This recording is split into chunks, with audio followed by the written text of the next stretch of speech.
Negara mana yang kira-kira bisa memberikan imbal hasil yang benar-benar tinggi dibandingkan dengan di dalam negeri? Ya mungkin kalau untuk sederhananya, kalau di deposito di lokal ya kita bisa di Indonesia sendiri, baik itu deposito falasnya ataupun deposito rupiahnya sendiri pun itu memang kan kecil ya. Kita bisa katakan kecil kalau kita compare ke negara-negara lain. Kalau kita bandingkan saja misalkan deposito USD di Singapura sendiri yang itu kan tetangga kita, ASEAN juga, itu bahkan bisa sentuh angka 5%. Sementara deposito USD di bank kita yang cukup ternama di Indonesia sendiri itu paling sekitar around 2%. Jadi angka itu dari itu saja seperti kan kurang lebih 3%, 3 percentage point. Jadi saya rasa dengan hal tersebut saja juga mungkin akan menjadi menarik ya bagi pengusaha untuk melarikan uangnya ke sana mungkin, tapi kita harus butuh data yang clear juga ya mengenai hal tersebut. Tapi itu jadi salah satu data yang cukup clear juga bahwa memang deposito mereka secara untuk yang USD-nya imbal hasilnya cukup tinggi.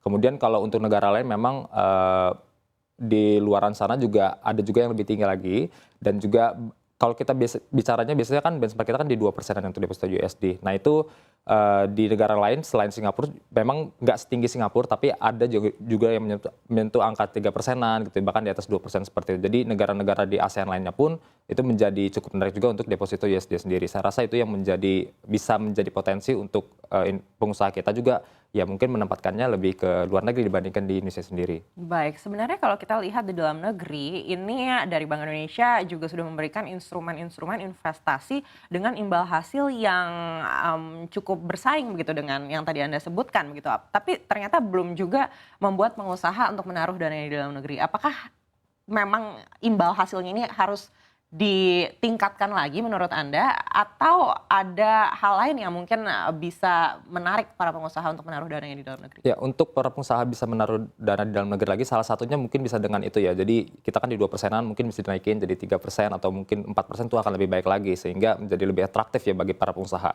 Tapi di sisi lain juga saya rasa dari Kementerian Keuangan dengan memberikan insentif kalau nanti benar-benar ya, karena kan memang saat ini RPP-nya juga masih sedang digodok ya. RPP 123 tahun 2015 itu masih digodok dan belum tahu juga dari Kementerian Keuangan sendiri itu kapan akan diterbitkan ya, rilisnya kapan itu belum ada tanggal pastinya. Tapi ketika itu diterbitkan dan memang hasilnya banyak sekali insentif yang diberikan dari pihak government kepada para pengusaha ini, saya rasa itu juga menjadi hal yang menarik juga supaya para pengusaha ini ya di keep di dalam negeri gitu, nggak keluar duitnya seperti itu. Dan juga mungkin untuk kewajibannya, jadi lebih diwajibkan lagi, lebih dipertegas lagi bahwa memang ini hal yang wajib. Kemudian untuk sanksinya mungkin ini perlu ada, kita tidak boleh terlalu keras juga kepada para pengusaha karena gimana pun ceritanya memang mereka kan jadi salah satu source of income untuk Indonesia. Jadi tetap sanksi perlu ada, tapi dicari titik tengahnya tadi, win-win solusinya supaya tidak terlalu keras tapi juga tidak terlalu lunak bagi para pengusaha ini. Baik, kita beralih lagi ke Pak Kavi. Pak Kavi, kalau pantauan Anda, mungkin ada negara yang secara spesifik ini menjadi tujuan dana para eksportir?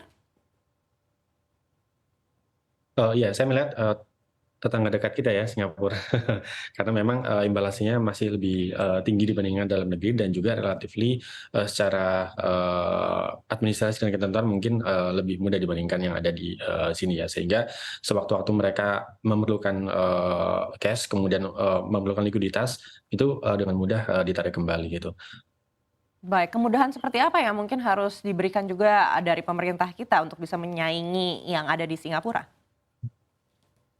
Iya, saya pikir kita harus lebih sistematis gitu terkait dengan DHI ini, karena ketika kita hanya menawarkan benefit saja, misalkan imbal hasil yang lebih tinggi gitu ya, atau menaikkan 1 atau 2% dari yang ada sekarang, dampaknya mungkin ada peningkatan, tapi biasanya temporer sifatnya. Maksud saya ketika kita berbicara DHE bisa juga spektrumnya kita tarik lebih panjang lagi sehingga nantinya aturan ini bisa berdampak lebih signifikan lagi.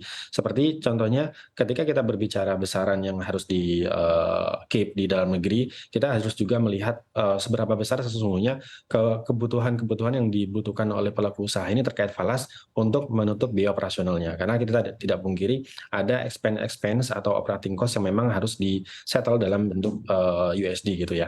Nah ini kedepannya saya rasa harus lebih smooth lagi transisinya, artinya agar pelaku usaha juga bisa menyiapkan lebih dan mengidentifikasi lagi kebutuhan-kebutuhan operasional sehingga nanti bisa mengatur cash flow-nya dan juga keuangannya lebih firm lagi, sehingga ketika betul-betul diberlakukan ini pelaku usaha sudah siap, dan adanya transisi ini mungkin secara gradual prosentasinya bisa ditingkatkan lagi yang harus disimpan di dalam negeri. Eh, Kita lihat negara-negara seperti Thailand kan proporsinya juga lebih besar dibandingkan Indonesia. Kemudian Malaysia juga di atas 30% untuk penempatan dananya hasil ekspornya di dalam negeri. Kita bisa berkaca ke negara-negara tetangga kita, tentunya tidak straightforward kemudian menaikkan sekian persen, tapi bisa secara gradual, mungkin dalam 6 bulan pertama kita bisa tingkatkan proporsinya, kemudian dievaluasi lagi untuk kemudian ditingkatkan lagi di 6 bulan berikutnya. Sebesar apa ruang bagi pemerintah untuk memberikan sweetener dari segi fiskal? Ya, kami melihat kalau dari postur APBN sesungguhnya masih ada ruang, karena sekarang kita sedang surplus juga terkait dengan APBN kita, postur APBN kita, dan dengan adanya pendapatan pajak yang cukup impresif ya tahun ini, kita bisa lihat realisasi penerimaan pajaknya juga mencapai target dan bahkan diperkirakan masih akan surplus hingga akhir tahun.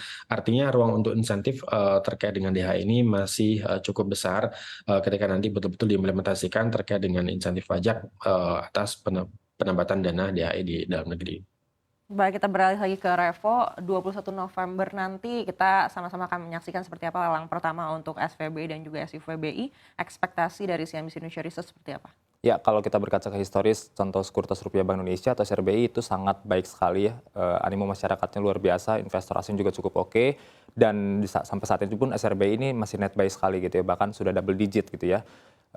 Kalau kita perhatikan untuk SUFBI dan SPBI, ini kan underlying-nya juga falas yang dimiliki oleh BI, baik itu yang syariah maupun yang non. Dan kalau kita cermati, ini harusnya SUFBI dan juga SPBI ini kurang lebih akan mirip-mirip dengan SRBI, dengan saya rasa animo masyarakat juga akan cukup tinggi.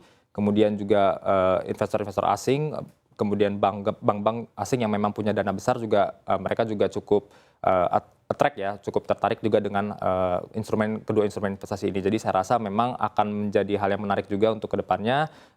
Baik, karena juga bisa, ini kan tradable ya, tradable juga tenornya juga cukup, ada yang 1 bulan, 3, 6, 9, bahkan 12 ya untuk SPBI. Kemudian untuk SUFBI sampai di 6 bulan. Jadi itu bisa diperdagangkan di pasar sekunder juga cukup menarik. Kemudian imbal hasilnya juga saya rasa kan akan lebih tinggi dibandingkan SOFR-nya The Fed. Jadi itu yang akan membuat atraktif dan saya rasa akan cukup banyak yang masuk ke kedua instrumen investasi baru ini.